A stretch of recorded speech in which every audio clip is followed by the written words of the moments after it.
नमस्कार दोस्तों, आज हम बात करने वाले हैं फॉरेस्ट गार्ड और वाइल्ड लाइफ गार्ड के बारे में। जी हाँ दोस्तों, यह वैकेंसी हमारी 2019 में निकाली गई थी यूपी SSSC के द्वारा, यानी कि उत्तर प्रदेश में फॉरेस्ट गार्ड और वाइल्ड लाइफ गार्ड के पदों की आवश्यकता थी। 2019 में ही यह पद खाली थे। अब मैं नहीं सोच पा रहा हूँ कि इतने दिनों से यह कैसे काम चला रहे हैं बिना व्यक्तियों के। आखिर में यह सब भर्तियाँ अगर हो जाती हैं उस समय, तो जो भर्तियां आती हैं वो पद जब खाली रहते हैं तो उसी के स्थान पे भर्तियां आती हैं। और ये अभी तक पेपर नहीं हो पाया था। बीच में कई सारी समस्याएं उत्पन्न हो गई थी। जैसे कि आप देख रहे हैं कि इसका जो फॉर्म निकला था वो 18 जुलाई 2019 को निकाला गया था। 2019 से 2020, 21, 22 ये अगस्त का महीना चल रहा है। लगभग 3 साल हो गया है इस फॉर्म को निकाले हुए। बीच में कोरोना आ गया था, इसलिए पेपर नहीं हो पाया था। बीच में माहौल ठीक भी हुआ था, पेपर कराया जा सकता था। इन्होंने डेट भी दिए थे कई सारे, लेकिन फिर उस डेट को टालकर आगे बढ़ाता रहा गया, मतलब पेपर टलता रहा। अब जाके फाइनली 21 अगस्त को इसका पेपर होने वाला है, यानी कि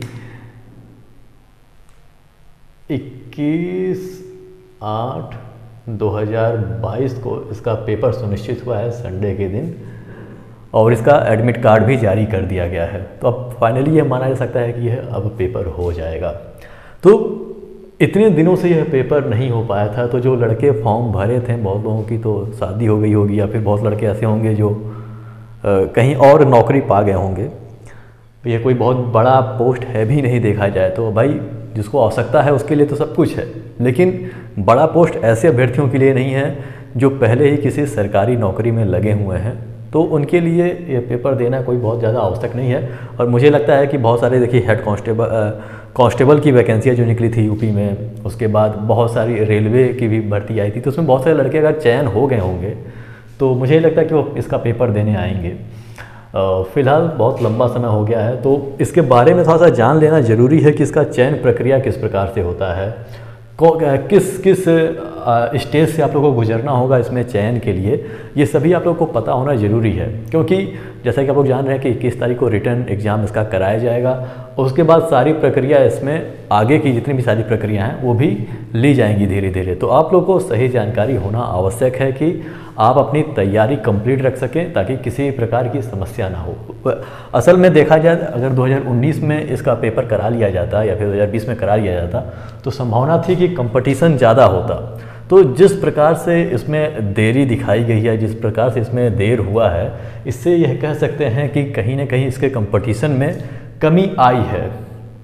और सबसे बड़ी बात कि अब जो लड़के भर चुके हैं, और ऐसे लड़के जिन्होंने फॉर्म नहीं भरा था, जिन्होंने इंटरमीडिएट या हाई स्कूल पास करके जो आगे आ गए हैं, वो इस फॉर्म को नहीं भर पाए होंगे, क्योंकि भाई इसका एक लास्ट डेट था, उसके बाद कोई फॉर्म्स को नहीं भर पाया।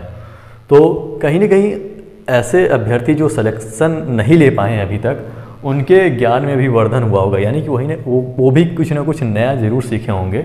तो उनके लिए ये पेपर आसान हो जाएगा और कंपटीशन भी कहीं ना कहीं घटा होगा। तो चलिए हम जान लेते हैं इसके बारे में कुछ ज़रूरी चीज़ें जो जानना आवश्यक है। सबसे पहले हम पदों की संख्या बात करें तो इसमें 655 टोटल पद निकाले गए थे, यानी कि फॉरेस्ट गार्ड और वाइल्ड लाइफ गार्ड की। इसमें वन रक्षक यानी कि फॉरेस्ट गार्ड की बात करें तो इसमें 596 पद निकाले गए थे, और वन्य जीव संरक्षक के 59 पद निकाले गए थे। टोटल मिलाकर 655 पद होते हैं। चलिए बात कर लेते हैं हम चयन प्रक्रिया की, कितने प्रक्रिया के तहत आप लोग को भर्ती लिया जाएगा। इसमें सबसे पहले यहाँ पे WE यानी कि लिखित परीक्षा यानी कि रिटन एग्जाम होगा। उसके बाद आप लोग का फिजिकल स्टैंडर्ड टेस्ट होता है, शारीरिक मानक परीक्षण। फिर फिजिकल एफिशिएंसी टेस्ट, शारीरिक दक्षता परीक्षा होता है। और DME यानी कि डिटेल्ड मेडिकल एग्जामिनेशन यानी कि चिकित्सीय परीक्षा आप लोगों का कराया जाता है। पहला चरण प्रारंभ हो गया है, यानी कि लिखित परीक्षा आप लोगों का 21 तारीख को ले लिया जाएगा। उसके बाद बारी आएगी आप लोगों का PST यानी कि शारीरिक मानक परीक्षण, और जहाँ तक संभावना है इसमें डॉक्यूमेंट वेरिफिकेशन भी इसी समय करा लिया जाएगा। चलिए हम बात कर लेते हैं हम सबसे पहले लिखित परीक्षा की, कि लिखित परीक्षा जो 21 तारीख को होने वाली है उसका आधार क्या रहेगा, उसका पैटर्न क्या रहेगा पेपर का। तो जैसा कि आप यहाँ पे देख रहे हैं कि यहाँ पे सबसे पहले हम हिंदी की बात करें, इसमें देखिए केवल 3 विषय ही आते हैं, 3 विषय से इसमें सवाल पूछे जाते हैं। तो इसमें सबसे पहले मैं हिंदी परिज्ञान एवं लेखन परीक्षा की बात करूं तो इसके सबसे ज़्यादा वेटेज रहता है। 80 क्वेश्चन इससे आते हैं और 80 नंबर के रहते हैं ये। और सामान्य जानकारी की बात करें, यानी कि सामान्य जानकारी मतलब जनरल नॉलेज हो गया, कुछ विज्ञान से संबंधित, कुछ जंगलों से संबंधित इसमें प्रश्न आ सकते हैं, सामान्य रूप से पर्यावरण से संबंधित। तो इसके संबंधित 60 प्रश्न आएंगे जो कि 60 नंबर के होंगे, और सामान्य बुद्धि परीक्षण यानी कि रीजनिंग से संबंधित 60 प्रश्न आएंगे और 60 नंबर के रहेंगे। यानी कि कुल मिलाकर इसमें 8 6 14 और 6 200 इसमें क्वेश्चन आएंगे और वो 200 नंबर के होंगे, यानी कि प्रत्येक प्रश्न 1 नंबर का आपका होगा। नेगेटिव मार्किंग की बात करें तो इसमें 1/4 नेगेटिव मार्किंग है, यानी कि यदि आप 4 प्रश्नों के उत्तर गलत दे देते हैं तो आपका जो एक उत्तर आपने जो सही किया है उसका भी पूरा नंबर कट जाएगा। दूसरी बात कि इसमें मैथमेटिक्स नहीं है, तो ऐसे अभ्यर्थियों के लिए बहुत ही अच्छा एक अवसर कह सकते हैं कि इसमें मैथ नहीं पूछा जाएगा, तो उनके लिए फ़ायदा होगा कि यदि उनका हिंदी और सामान्य जानकारी उनका तैयार है और ये रीजनिंग तैयार है तो पेपर आसानी से निकाल सकते हैं। सामान्य अवस्था में ऐसा देखा जाता है कि जिन अभ्यर्थियों का मैथमेटिक्स बहुत ज़्यादा तेज होता है वो सामान्य ज्ञान और हिंदी में उतने ज़्यादा नहीं सही कर पाते हैं, लेकिन ऐसे अभ्यर्थी जो मुख्य रूप से देखा जाए कि जिनका हिंदी और सामान्य जानकारी बहुत ज़्यादा तेज होता है वो थोड़ा सा मैथ में वीक होते हैं। तो इसमें देखिए, इसमें जिसमें हिंदी और सामान्य जानकारी इसका तेज रहेगा वो इस पेपर को आसानी से निकाल सकता है। सामान्य बुद्धि परीक्षण मतलब ये रीजनिंग में तो सामान्य प्रश्न आते हैं, इसमें बहुत ज़्यादा टफ कुछ नहीं आता है। ऐसा माना जाता है कि जिसके मैथ्स कमज़ोर होते हैं वो थोड़ा सा रीजनिंग में भी कमज़ोर होता है, लेकिन फ़र्क उतना नहीं होता है। यदि आप थोड़ा सा प्रयास करेंगे तो इसके रीजनिंग को हल कर ले जाएंगे। बहुत हाई लेवल का रीजनिंग इसमें नहीं आने वाला है, सामान्य रीजनिंग इसमें पूछा जाएगा, जो कि लगभग सभी परीक्षाओं में जिस प्रकार के रीजनिंग पूछे जाते हैं उसी लेवल के। चलिए बात कर लेते हैं हम पीएचटी का। ये जो ये होगा रिटन एग्ज़ाम होगा आप लोग का, ये ऑफलाइन ही होगा और ऑब्जेक्टिकल किस्म किस्म प्रश्न आएंगे, यानी कि एक प्रश्न रहेगा, 4 उत्तर रहेंगे, 4 में से एक आप लोग को वहाँ पे टिक लगाना होगा या फिर गोला भरना होगा आप लोगों को। और चलिए बात कर लेते हैं पीएचटी के बारे में। जब आप लोग का रिटन एग्जाम हो जाएगा तो इसी के आधार पर आप लोग का कट ऑफ जारी किया जाएगा। कट ऑफ जारी होने के बाद आप लोग का पीएचटी यानी कि फिजिकल स्टैंडर्ड टेस्ट के लिए बुलाया जाएगा, जिसमें आप लोग के हाइट, चेस्ट और वजन का माप किया जाएगा। पहली बात तो हम हाइट की बात कर लेते हैं। तो हाइट इसमें जो मांगा जाता है वह जनरल, ओबीसी, एससी और ईडब्ल्यूएस कैंडिडेट के लिए 168 सेंटीमीटर मांगा जाता है मेल के लिए, यानी कि 168 सेंटीमीटर आप लोग का न्यूनतम हाइट होना चाहिए। यदि इससे कम है तो आप इसमें छट जाएंगे। और महिलाओं की बात करें, जनरल, ओबीसी, एससी और ईडब्ल्यूएस कैंडिडेट जो महिलाएं होंगी उनका 152 सेंटीमीटर न्यूनतम मांगा जाता है। लेकिन एसटी कैंडिडेट को यहाँ पे छूट मिला हुआ है, मेल और फीमेल दोनों को। तो यदि वह एसटी कैंडिडेट हैं, मेल कैंडिडेट हैं, तो उनकी हाइट 160 सेंटीमीटर न्यूनतम होनी चाहिए और फीमेल की जो हाइट होनी चाहिए एसटी कैंडिडेट की वह 147 सेंटीमीटर न्यूनतम होना चाहिए।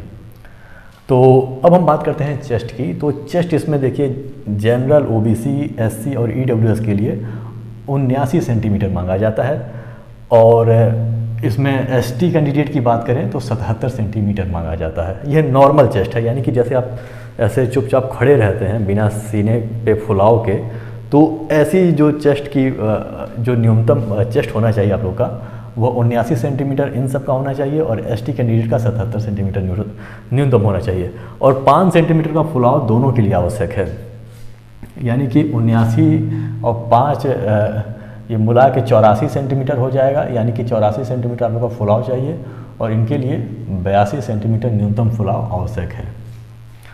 महिलाओं का यहाँ पे चेस्ट की मपनी नहीं की जाएगी, महिलाओं का केवल हाइट मापा जाएगा जैसा कि मैंने बता दिया है, और चेस्ट इनका नहीं मापा जाएगा। महिलाओं के वेट मापे जाते हैं इसमें, यानी कि इनका जो वेट होना चाहिए वो 45 से लेकर 58 किलो के बीच में होना चाहिए।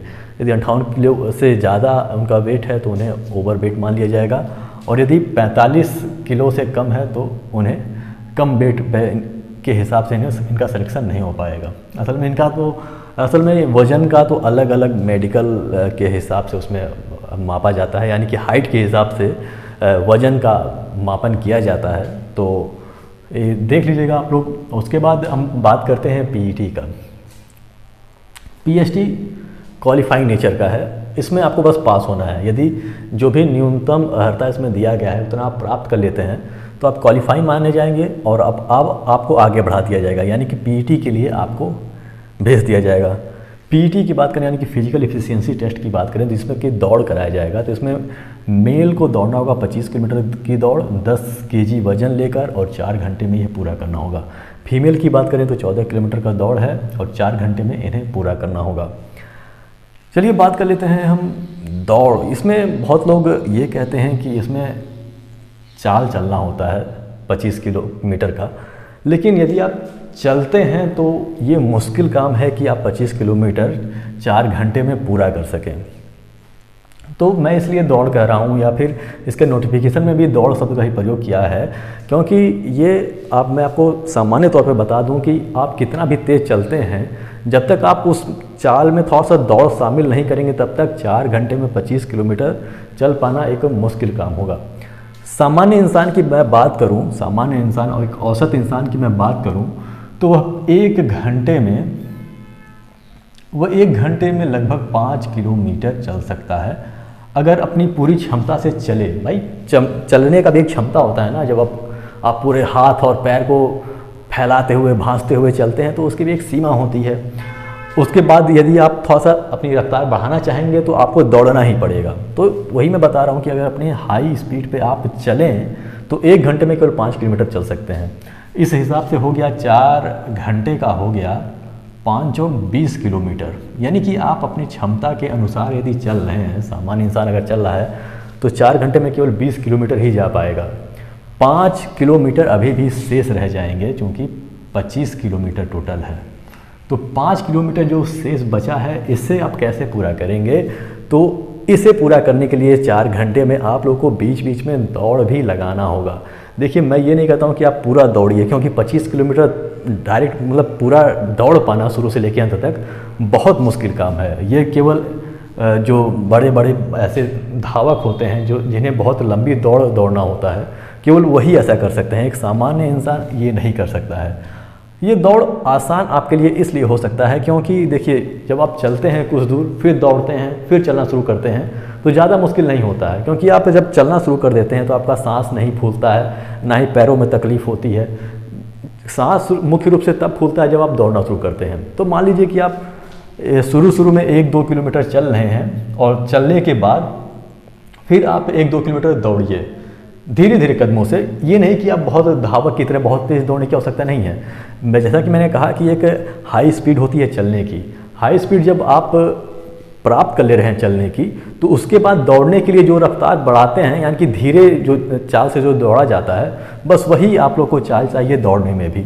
तो इसी तरह से आप 25 किलोमीटर पूरा कर सकते हैं। यानी कि मान लीजिए 2 किलोमीटर चल रहे हैं तो लगभग 1 किलोमीटर या फिर 1.5 किलोमीटर आप दौड़ जाइए, धीरे धीरे कदमों से दौड़िए। फिर जब आप थक जाएं तो थोड़ा सा आराम करिए, फिर दौड़िए, फिर थक जाएं तो फिर आराम करिए, फिर दौड़िए। और मैं आप लोग को एक सलाह देना चाहूँगा, यदि आपने इसका प्रैक्टिस नहीं किया है, यानी कि दौड़ की यदि प्रैक्टिस नहीं की है, तो एक सलाह है मेरा कि कम से कम शुरुआती दौर में आप 2 से 3 किलोमीटर केवल तेज़ रफ्तार से चलिए, आप दौड़िए नहीं। शुरू में यदि आप दौड़ जाएंगे तो आपका शरीर, क्योंकि आप बहुत ज़्यादा प्रैक्टिस नहीं किए हैं, तो आपका शरीर जो है वो आपका शिथिल रहेगा। और जब दौड़ना शुरू करेंगे तो हो सकता है कि आपके कुछ क्रैम्प्स आ जाएं, या फिर आपके नसों में किसी प्रकार की तकलीफ हो सकती है, या फिर खिंचाव महसूस हो सकता है।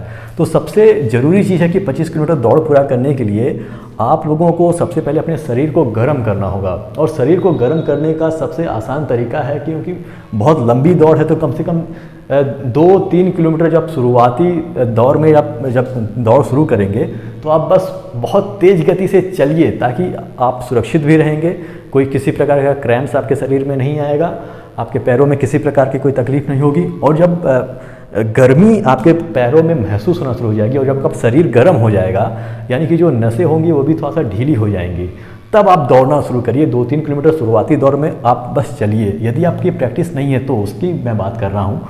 भाई एक से एक धावक है तो उनके बारे में मैं नहीं कह सकता, और ना मैं खुद बहुत बड़ा धावक हूँ जो उन्हें ज्ञान दे सकूँ, लेकिन बस ये उनके लिए है जो नहीं दौड़ते हैं उनके लिए। और डिटेल्ड मेडिकल एग्जामिनेशन की मैं बात करूंगा, लेकिन फिर से मैं इस पे आता हूं क्योंकि दौड़ इसमें महत्वपूर्ण हिस्सा है। आप परीक्षा पास कर ले जाएंगे, लेकिन दौड़ यदि आप नहीं निकाल पाएंगे तो आप बाहर हो जाएंगे, सब कुछ बेकार हो जाएगा। दूसरी बात यह कि अभी आपके पास समय है, काफ़ी पर्याप्त समय है। इसमें अभी 21 तारीख को इसका पेपर होगा, फिर इसका रिजल्ट 1 महीने बाद निकाला जाएगा, फिर जाके आप लोग को पीएचडी के लिए बुलाया जाएगा, फिर जाके इसके तुरंत बाद ही आप लोग का हो सकता है 1 हफ्ते के गैप में पीईटी करा लिया जाए। तभी भी आपके पास 3 महीने का हम समय मान सकते हैं कि पीईटी के लिए फिजिकल एफिशिएंसी टेस्ट 25 किलोमीटर के दौड़ के लिए ये मान के चलिए कि आपके पास 3 महीने का समय तो न्यूनतम है ही, 2.5 से 3 महीना आप मान सकते हैं। एक काम करिए आप लोग कि अगर आप लोग प्रैक्टिस नहीं किए हैं, आप लोग यदि आप दौड़ते नहीं हैं तो कम से कम पैदल चलना शुरू कर दीजिए। आप लोगों को कम से कम पैदल चलना चाहिए ताकि इस चीज़ की प्रैक्टिस कर सकें। आजकल के ज़माने में मैं देखता हूँ कि यदि 500 मीटर पे यदि कोई दुकान है या फिर उन्हें सब्जी लेने मार्केट जाना है तो भी अपनी बाइक उठा कर ले जाते हैं। अरे ऐसा ना करिए, इसमें क्या मज़ा है। मतलब आप 500 मीटर यदि जाना चाहते हैं या फिर आपके घर से कोई बहुत नज़दीकी कोई दूरी है तो उसे आप पैदल चल के ही थोड़ा सा पूरा करिए, ताकि आप कभी जो पैदल, बहुत लोग तो ऐसे हैं जो पैदल बिल्कुल चलते ही नहीं हैं, जो घर में चलना होता है उनको बस उतना ही चलते हैं। उनको यदि 10 कदम पे जाना रहता है तो भी वो बाइक से ही अपने जाएंगे। तो कम से कम थोड़ा बहुत आप चलना सीखिए ताकि ये चलने पे आपका जो पैर है वो मजबूत हो सके और आपके कदम ठीक से पड़ सकें। यदि आप कदम नहीं ठीक से रखेंगे तो आप चल किस प्रकार से पाएंगे। तो थोड़ा सा चलने का प्रैक्टिस करिए आप। अब इग्नोर करिए, गाड़ियों को इग्नोर करिए, और कहीं जाना है, चौराहे पे कहीं जाना है, बहुत लोग जाते हैं चाय और समोसा जलेबी खाने जाते हैं, तो जाइए खाइए, लेकिन अब इग्नोर करिए, थोड़ा सा गाड़ी को इग्नोर करके आप पैदल ही चलना शुरू करिए। यदि आपका इसको पीईटी देखना है तो थोड़ा सा आप अपने पैरों को मजबूत करना शुरू कर दीजिए। तो चलिए मैं बात कर लेता हूँ डिटेल्ड मेडिकल एग्जामिनेशन की, जिसमें मुख्य रूप से इसमें बहुत सारे पहलुओं पे जांच होता है आपके शरीर का, जिसमें से मुख्य है एक नौकनी के संदर्भ में। यानी कि आपका जो घुटना है, यदि आप सीधे खड़े होते हैं तो जो घुटना है वो आपस में चिपकना नहीं चाहिए, यानी कि उसमें स्पर्श नहीं होना चाहिए दोनों। यदि ऐसा होता है तो आपको बाहर निकाल दिया जाएगा। बो लेग्स की मैं बात करूं तो सामान्य अवस्था में पैर ऐसे होते हैं हमारे, सीधे सीधे पैर होते हैं हमारे, लेकिन कुछ लोगों के पैर इस प्रकार से कर्व होते हैं, वो बड़ा अजीब सा होता है, ऐसे, या किसी का ऐसे होता है। तो इस प्रकार का यही जो देखा जाएगा बो लेग्स देखा जाता है, उसमें यही देखा जाता है कि आपके पैर सीधे हैं या नहीं सीधे हैं। कहीं आपके हड्डियों में इस प्रकार का घुमाव तो नहीं है जैसे कि वो धनुष लग रहे हैं, तो ये सारी चीज़ें देखी जाती है। फ्लैट फीट चेक किया जाता है, यानी कि आप लोगों का जो ये तलवा है, नीचे पैर का जो तलवा है, उसमें एक प्रकार का गैप है या नहीं है, उसमें एक प्रकार का कहीं ऐसा तो नहीं है कि बिल्कुल इस बोर्ड की तरह बिल्कुल आप लोग का पैर जो नीचे वाला तलवा है वो बिल्कुल फ्लैट है। अगर फ्लैट होगा तो आप लोग को छाड़ दिया जाएगा। उसमें एक प्रकार का कर्व जरूर होना चाहिए, और एक गहरापन उसमें ज़रूर होना चाहिए। उसको चेक करने के लिए आप लोग पानी अपने पैर पे लगा के किसी फर्श पर या फिर किसी मिट्टी पे चलेंगे तो आप लोग को पता चल जाएगा।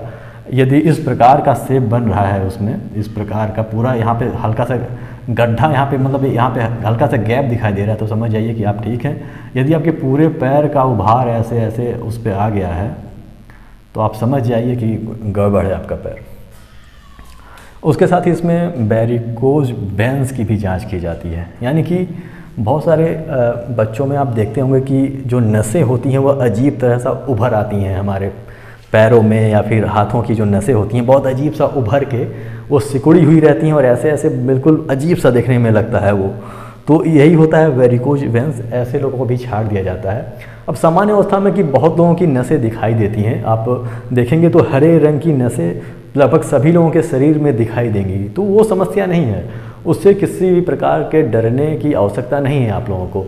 ये जो वेरिकोज वेन्स एक बीमारी होता है, ये बड़ा अजीब दिखाई देता है। इसको यदि आप देखेंगे तो बिल्कुल देखते ही पहचान जाएंगे कि वो कितनी अजीब है। मतलब नसें बिल्कुल आप समझ लीजिए कि ऐसे ऐसे ऐसे ऐसे बिल्कुल एक ही स्थान पे ऐसे बहुत ज़्यादा घूमी रहती हैं और उनमें अजीब सा उभार आ जाता है, तो ऐसे लोगों को छाड़ दिया जाता है। और नस, बहुत लोग कहते हैं कि नसें नहीं दिखाई देनी चाहिए, तो नस ऐसा कोई है ही नहीं जिसका नस न दिखाई दे रहा हो, तो उससे परेशान होने की बात नहीं है। हरी नसें दिखाई देती हैं जो सीधे सीधे रहती हैं और हर जगह दिखाई देती हैं वो, बस वो थोड़ा सा उसमें ज़्यादा फुलाव नहीं होना चाहिए और इस प्रकार का ऐसे ऐसे ऐसे मतलब वो सिकुड़ी हुए नहीं रहनी चाहिए, तब कोई दिक्कत नहीं है। इसमें आप लोगों का आई टेस्ट भी लिया जाता है। आई टेस्ट में सामान्य रूप से आप लोगों का दूर दृष्टि दोष, निकट दृष्टि दोष की जांच की जाती है और साथ में आप लोगों का कलर ब्लाइंडनेस भी चेक किया जाता है कि आप कलर में पहचान कर पाते हैं या नहीं पहचान कर पाते हैं। कहीं आपके सामने रेड कलर रखा जाता है तो आप उसको हरा या फिर पिंक तो नहीं बोलते हैं, तो इस तरह की चीज़ें जाँच की जाती हैं उसमें। श्रवण परीक्षण इसमें कराया जाता है। श्रवण परीक्षण में विभिन्न प्रकार से इसमें यानी कि आपके सुनने की क्षमता का जांच किया जाता है, जो अलग अलग तरीका हो सकता है। कई बार इसमें आपके कान के पास आके डॉक्टर होते हैं, वो फुसफुसाते हैं आपके कान में, बोलते हैं कि कुछ भी बोलेंगे, मतलब फुसफुसाते हुए, तो आपको बताना होगा कि वो क्या बोल रहे हैं। कोई संख्या ही बोलेंगे 39, 42 इस तरह से, तो आपको बताना होगा कि वह क्या बोल रहे हैं। या फिर एक होता है, एक चम्मच टाइप का होता है, उसको वो क्लिक करते हैं, उसमें आवाज़ निकालते हैं, फिर पूछते हैं कि सुनाई दिया या नहीं सुनाई दे रहा है। तो इस तरह का श्रवण परीक्षण उसमें कराया जाता है। इसके साथ ही कुछ और भी चीज़ें जो कि यहाँ पे आदि लिखी हुई हैं, तो इसमें और भी चीज़ें शामिल हो सकती हैं। जैसे सामान्य रूप से आप लोग के पाइल्स की जांच हो सकती है या फिर हाइड्रोसील का जांच हो सकता है, तो ये सारी चीज़ें होती हैं। लेकिन बहुत ज़्यादा परेशान होने की आवश्यकता नहीं है, क्योंकि यह कोई आर्मी या फिर एयरफोर्स या फिर नेवी का मेडिकल एग्जामिनेशन नहीं है। पुलिस विभाग में या फिर इस तरह के विभाग में जो मेडिकल एग्जामिनेशन होते हैं वो उस स्तर के नहीं होते हैं, ना ही उस स्तर के डॉक्टर ही इसमें आते हैं। अब आर्मी के लिए जो डॉक्टर और नेवी के लिए डॉक्टर आते हैं, उनका भाई अलग स्तर रहता है। यहाँ पे तो बस खाना और सोना है। सरकारी डॉक्टर कितना तेज़ होते हैं आपको पता ही है। तो बहुत ज़्यादा परेशान होने की इसमें आवश्यकता नहीं है, क्योंकि मेडिकल बहुत ज़्यादा कोई टफ नहीं होता। यदि सामान्य रूप से आप ठीक ठाक दिखाई दे रहे हैं, आपकी पर्सनालिटी ठीक ठाक है, तो परेशान होने की आवश्यकता नहीं है कोई। तो दोस्तों यही जानकारी आप लोग को देना था। आशा करता हूँ ये जानकारी आप लोग को समझ में आया होगा और वीडियो अच्छा भी लगा होगा। यदि वीडियो अच्छा लगा तो इसे लाइक कर दीजिएगा और हमारे चैनल को सब्सक्राइब कर दीजिए। आप हमारे चैनल को सब्सक्राइब नहीं करते हैं, पता नहीं क्यों, वीडियो देख के चले जाते हैं, सब्सक्राइब नहीं करते हैं, पता नहीं क्यों। हो सकता है कि मेरी शक्ल ही आप लोगों को पसंद ना हो, इसलिए सब्सक्राइब ना करते हो। तो कृपया करके इसे सब्सक्राइब कर दीजिएगा। हमारे साथ बने रहने के लिए बहुत बहुत धन्यवाद। मिलते हैं अपने अगले वीडियो में।